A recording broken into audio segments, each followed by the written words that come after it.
Ohayo gozaimasu. That means good morning in Japanese. And I'm the musical director of The Who. I've been playing music forever.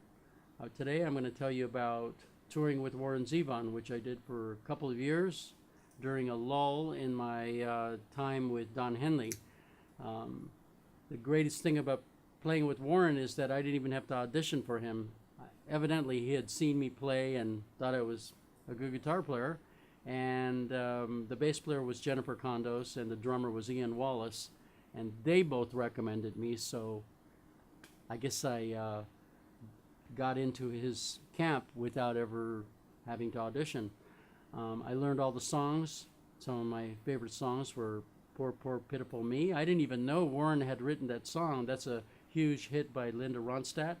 And then, of course, there was Lawyers, Guns, and Money, and Werewolves of London. So those were some of the big hits that I played with Warren. Anyway, we were on the road, and he was always trying to come up with a funny thing to do on stage, and so he knew I spoke Japanese, and so he wanted me to translate some of the things he was saying in Japanese on stage at one point, which he thought was really funny in a way.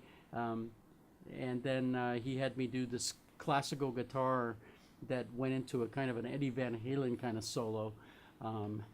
And you had to be there, but it was kind of funny. And then he saw my sketchbook, and he saw that I was writing out these 12-tone rows.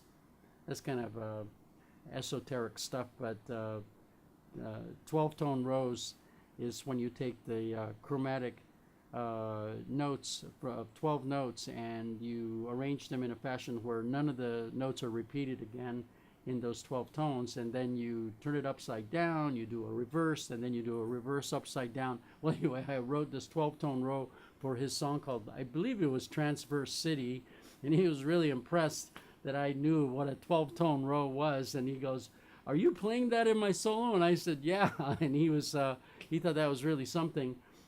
He himself had quite the classical education. He studied under Igor Stravinsky at USC, which is pretty amazing. So Warren and I would be on the tour bus, and he liked staying up late, and I'm a night owl too, so he would cook up some Turkish coffee. It looked like mud. I had never had Turkish coffee before, but he had all the apparatus for making Turkish coffee, and we were sipping Turkish coffee and discussing film and poetry and books and things like this on the tour bus. So we had a really good time. But the time I spent with him on the bus was very enjoyable. I remember he gave me a book by Nobel laureate Joseph Brodsky, and I gave him different poetry books. Warren and I would talk about films, and he loved spaghetti westerns, and he loved like real macho movies like Dirty Dozen, movies with Lee Marvin and Charles Bronson, Death Wish,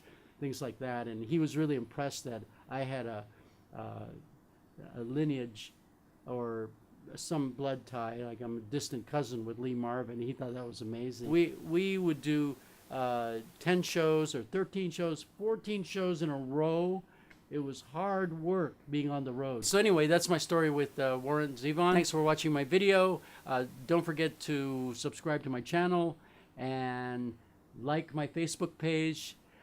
Send me comments about what you thought about this video. If you have any ideas about what you'd like to see on my channel, let me know. The links to my other social media are listed below. Ciao, mata.